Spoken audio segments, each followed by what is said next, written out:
Hey everyone, welcome to this week's episode of Handy Mandy TV, and I'm going to be showing you how to put faux panels on your wall. Hi everyone, so let's start off with the supplies you're going to need. I need a pencil with an eraser. I used a color marker for the back of my turn to market, which I will explain. Get a level that is super long so it'll be more accurate. So if your walls are uneven or the ceiling or whatever, a compressor / nail gun, any kind of equipment you can actually rent from the local hardware store or tool shop or whatever. And we need nails. I'm using 1 1/4 inch. And I will show you guys how to use a chop saw and a compressor nail gun. So it's not that hard. You guys don't need to be intimidated or anything. I mean, I've never used it before. A quick little tutorial and off I go. So I'm using a tape measure, and I personally just measure straight up in inches. I don't do foot and inches because then I have to multiply everything. An extension cord, especially if you're working in the garage and there's a few outlets. A hammer and a pry bar in case you need to pry the trim off the wall and fix any mistakes. And of course, some paint. You're going to need 3 colors: your full wall, your panel, and the color of your trim. And my trim is directional. I will show you guys how to fix that. And don't forget a ladder. So first up, safety first. Now, a lot of people don't realize this, that it's not the one-time occurrence of a really dramatic event that, like, say you got your arm slashed. What will do more damage is repetitive exposure over long periods of time. So always lifting a box, bending over at your hips, and your back is strained, and then you'll have back problems later on. So what we want to do is we want to put some noise canceling earmuffs on, so that way if you're going to be doing, any kind of heavy machinery where there's super loud noise, this will actually damage your ears if you don't have noise canceling headphones on. So we want to have the kind of the safety equipment that we need. And of course, I decided to use my actual music earphones so that way I can listen to music but then cancel out all the super harsh sounds from the chop saw and the compressor nail gun when it's, charging up for the compression of air. And I am borrowing my brother's goggles, his welding glasses, so I flipped up the top. So the reason why you want your eyes to be protected and not just like a pair of sunglasses, you want it on the top reaching to your actual face and on the sides, because when you go to nail right into the wall, you can either accidentally shoot 2 nails and it'll get jammed, or you cannot even realize this but hit a nail that's already in the wall, and the nail that you just pressed to go into the wall will do a complete U-turn and hit you in the eyeballs. You don't want that to happen, so safety first. Alright, so I want to quickly explain how I decided to paint all my walls. So on one wall that doesn't have my paneling, I have a light cream, and on this one I have more of a slightly darker cream. And then the paneling is going to be super dark. It's almost like a taupey chocolate on the inside. And then there's a different kind of cream for the trim. So this is the layout of my living room and dining room. So living room up top, dining room on the bottom. So you guys can see how I came up with all the different panels and where they were going to go and everything. So the things I had to work around are light fixtures, outlets to plug in all your stuff. I have a vent, I have a thermostat, I have windows and all that fun stuff. So I took several measurements from the floor to the ceiling in several areas, and then the total width between the door openings to the corners of the walls, and I decided to cut out certain sections because they just weren't going to be big enough, and I had to determine a panel size that's going to be cohesive and consistent. So all of my panels are roughly 34 inches across, except between my 2 windows in my dining room, which is going to be 40, but because it's so separated, people aren't really going to notice. So So between my living room and my dining room, I have 7 total panels. 4 in the living room, 3 in the dining room. And I'm going to show you how to fudge a little when it comes to outlets and say your trim is going to be like 1/8, 1/16 right into that trim, but of course you can't get it straight. You attach one side, make sure it's going to be exactly to your corner, and then kind of bend it so it's like a slight crescent. You can kind of fudge it a little. So long as it's not too extreme, it's like super small measurements. So here is the close-up of my living room, and of course all my outlets and fixtures and stuff that I have to work around. And when I decided to measure it, it's 8 inches from top and bottom, from the ceiling and the floor. And when I mean from the floor, I mean where the baseboard hits the actual carpet or flooring, not from the top of the baseboard, unless you want to do it like that. But of course, when you look at it far away, you're going to be able to tell. And then all the spacing between my panels are going to be 6 inches. And because I have a doorway right there on the right and from the corner of the room, I decided to have extra spacing because I do have an outlet next to my door. So that became something like 10 to 12 inches. And because I realized that my wall was uneven, I had to use a level at the top of each of my panels to make sure that they weren't crooked. But depending on how crooked your walls are, hopefully if your house is like about to fall apart, this shouldn't be a problem. So this is how I decided to nail my walls. I do the top one, I make sure it's level, and then I do, say if my sides are in 2 different pieces, I will put a nail in the top where they meet the top piece, and that way I can swing them back and forth if I need to. Then I need 2 people, myself and my mom, to get the bottom pieces that are and the very bottom piece. So all the sides and the bottom we have to hold up, make sure everything's fixed, and then hold it as much as possible, and then one of us takes the free hand and nails as much as possible and then hands it to the other person, and then that's how we do it. Now I'm going to show you guys how to give you an example of one panel, which is 34 by 78 inches, to measure and cut it. So my trim is 8 feet long, which is 96 inches. So from the top, going clockwise, I lettered all my sides, A, B, C, and D. And now my directional pattern is also going to go clockwise. So all those little leaves are kind of like an arrow pointing which way it's supposed to go. So I have to cut on a 45-degree angle at all the corners, and I'm going to be cutting on an angle when I go to match, like say my 78 inches is going to have to be in 2 parts, because once I cut that first section, 34 inches is not going to be long enough. So it needs to be 78 inches, but I don't have 78 inches. I have 62 inches left. So now I have 2 parts. The first part is going to be 62 inches, and the second part is going to be 10 inches. And, you know, if for any reason that you guys want it more even, it's not even really going to be noticeable, because if you're cutting on an angle, you're not going to be able to tell. Now, the most important part, though, is when you measure it, you want to measure the outside. And I'll show you this in 2 seconds. But here I am walking you guys through it. So I've got A down. I'm on the bottom side, which is C. And of course, as you're measuring and cutting this one by one, you guys will realize this, but I'm drawing it out for you guys so you guys can see this. So now I've got A, B, and C done, and I have D, and of course that's going to be in 2 parts as well.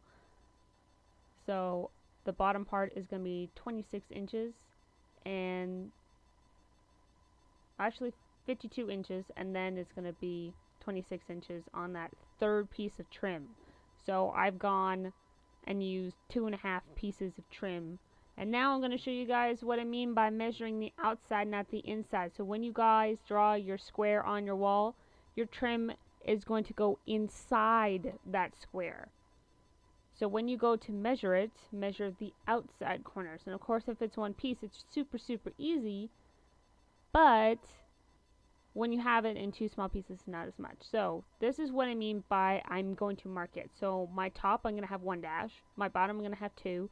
And when I need to add two pieces together for one side, which is usually side B and C, I put a little plus sign. So I know which orientation and where it matches and all that good stuff. So this is what it looks like if I were to lay all my pieces upside down and have all the markings on it. So if I have two pieces, no matter what that angle is on the inside where the two pieces match, it's the full length on the outside that I need to match. So you want to make sure that you're measuring the right side. Do not measure the inside. I cannot stress this enough, because otherwise you're going to have to recut and buy more or try and fix it. Yeah. Hey everyone, welcome to this week's episode of Handy Manny TV, and I'm going to show you how to put paneling into the wall. And for those of you who are ladies, yes, you can do this by yourself without the man around the house, because it's not that hard. So I'm going to run you through problem solving, because if you're on a budget, you don't want to waste. So I have a super small piece, and the measurement that I need this for is 72 inches and a quarter inch. So 72 and a quarter inch. I'm doing it in inches, not like foot and inches. It just makes it easier for me. So what I've done is I've taken a trim, and I've already cut it at an angle. Yeah. So this is going to be the bottom, because it has to be at a 45-degree angle. So I take my marker, whatever little Sharpie, and I'm marking 2 dashes to show that it's for the bottom, and a plus sign to where it's going to be attached to another piece, and I'm going to use like a joint compound to meld them together. So what I've done is I looked at the trims, and of course this is a directional pattern. Notice how the leaves go in one direction. It's not like a bunch of little circles and you just cut it and match it up. So I have to take that into consideration, and thankfully, having taken fashion design, I know how to do that. And it's a lot better when you cut it at an angle to match it up with something else versus a straight line, because then they're definitely going to see it. So I have a piece right here, and I've already matched it up. So what I was doing is I was looking at the edge of all my trims where it was already square, and I'm looking, seeing how much little I have to cut off. So I'm going, like the pattern is going one way, and I'm matching up to all the ones that are going the same direction, and I'm seeing, how close is this? Like seeing which one will have the least amount that will cut off so that I can match it up the closest. And for the most part, because it's such a small pattern that keeps repeating itself, there's not that much I have to cut off, and for the most part I've only had to cut off like this is the most that I've had to cut off. And a couple of these are mistakes because I put it at the wrong angle. But like I said, if you're on a budget, you're not going to be wasting very much. Even though it's a directional pattern, you'll be cutting off average of, every time you do like one of these, it's like inch and a quarter or so between the two angles when you put it like right next to each other. So this is the bottom, this is the top. The plus signs on both of these are going to match it up. And this is for the left side of a square. So the angle next that I'm cutting is going to be at this angle so that it can match with the top. So what I'm going to do is, I have my ruler set up here, and of course I don't have a big enough desk, so I'm just laying across the chop saw. I'm measuring from one corner to the next, and this is 19 inches and 1/8.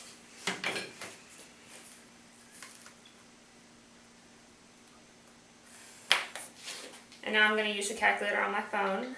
And of course, this is just the regular calculator. Even when I flip it, it doesn't have, well it does, but I haven't remembered how to do the inches. So what I've done is I have a little rubric right here for 1/8, 3/8, 5/8, and 7/8, and I'm going to be putting that below because for those of you who have to transfer it into decimal points, it may not be, at the top of your head.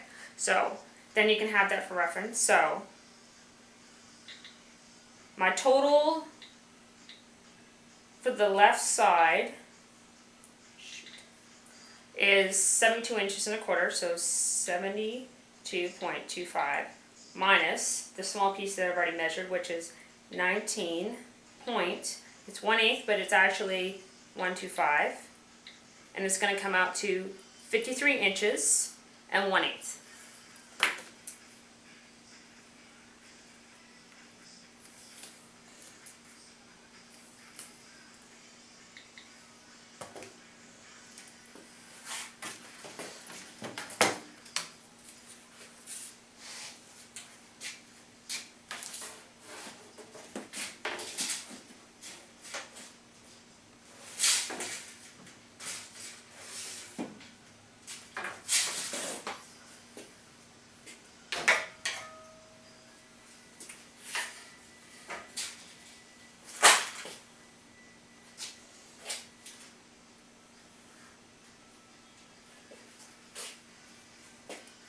So 53 and 1/8.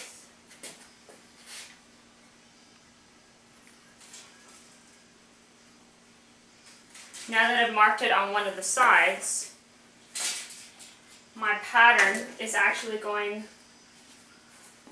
if I look at these leaves and I use them kind of like an arrow, my direction is going to go clockwise. So this piece, it has to be going up. On the right side, it will be going down. So whatever my marking was, where did that sucker go? Right here. It has to go at a downward in order to meet for that top, because this is the top part. And that is going to be the bottom, which has already been cut. So now it's just a matter of finding out whether or not I have to flip it this way or turn it over in order to get this right angle cut on my chop saw. And that's all I have to do. Alright ladies, let's get to it. Using a chop saw. It's not just, pulling it up and down. You gotta squeeze the handle and put your thumb on that trigger at the same time to turn it on. And if you extend your index finger, you could turn the laser on. Now to move this sucker to a 45-degree angle, turn that little knob to the left, push down on the yellow, and move it all the way to that red marker is at a 45-degree angle. And then turn that handle again to the right so that it tightens and it stays there, it doesn't move on you. And when you go to put your trim in, you want to make sure that it's pushed all the way back to the metal guide.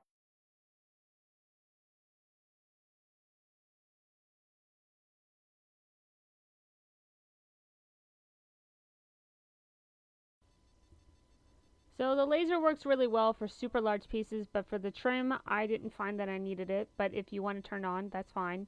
Now the blade is so wide that if I were to put that marking right in the middle, it would actually chop off a little bit of my length, because as you can see, my actual piece is to the left and the marking, everything to the right is what's supposed to be cut off. So I got to move it over a little bit so that whatever's being cut off is not chopping off my total length that I need. So when you go to cut, this is what it's going to sound like.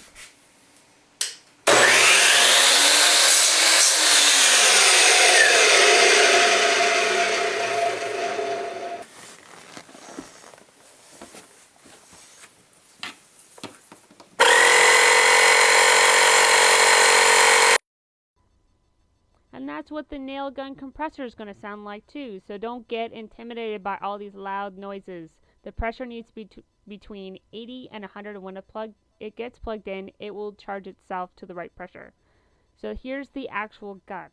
And I'm going to show you guys now all the different sections so that you guys know how to fix a jam, where to look, how to load some more nails, how to take your gun apart from the compressor. Now, this thing won't fire until that little edge is pushed right into the wall. So just make sure that you guys realize that. And then this little part, you click it open, you slide it down, you put your nails in there. So I've got a small little section, I'm going to take them out and I'm going to put some more in. The pointy end is facing towards the, outside where it's going to go in. And the head of the nail It's got to make sure it's going to be in one of those grooves. And this little marker is actually going to show you when you get low on nails. So let me show you guys that up close. It's going to, this little red marker disappears. You just push it right up and you close it. Now for connecting it to and from the actual compressor. So this little spiral wire is going to give you lots and lots of room. So in my left hand, I pull that metal grip down. Those little balls are going to get into that little rim. And it's just going to snap on. So here's some tips for you guys. Tip number 1, use the ruler as a gigantic ruler. So that way you guys only had to draw one line. And of course I used some painter's tape to actually tack it to the wall. That way it wouldn't move or anything. So I'm essentially just marking a couple notches for spacing and the top and bottom to the actual panel. And then away I go. So tip number 2, when you're painting your trim, don't put it smack dab right on the paper, because the paint is going to get on the paper and your trim is going to stick to it. I found what works best for me is I lay one end of my trim on the table, grabbed it from the other end, and moved from the middle to the end. And I did the top, making sure to squeeze into all those little grooves, and then go along the sides. And of course, with a lot of light in my background coming from my window in my garage and the fact that the paint is glistening, I end up having to do a lot of touch-ups. So keep that in mind for where you're going to paint, and put some newspaper down so you don't get it on your, nice living room carpet or anything.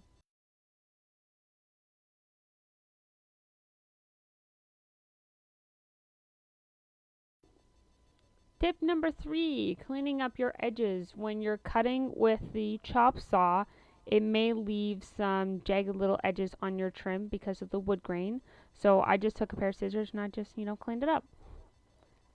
Tip number 4, you will need to do some touch-ups, not only on your wall, your panel, but also your trim. So that's where the painter's tape comes in handy.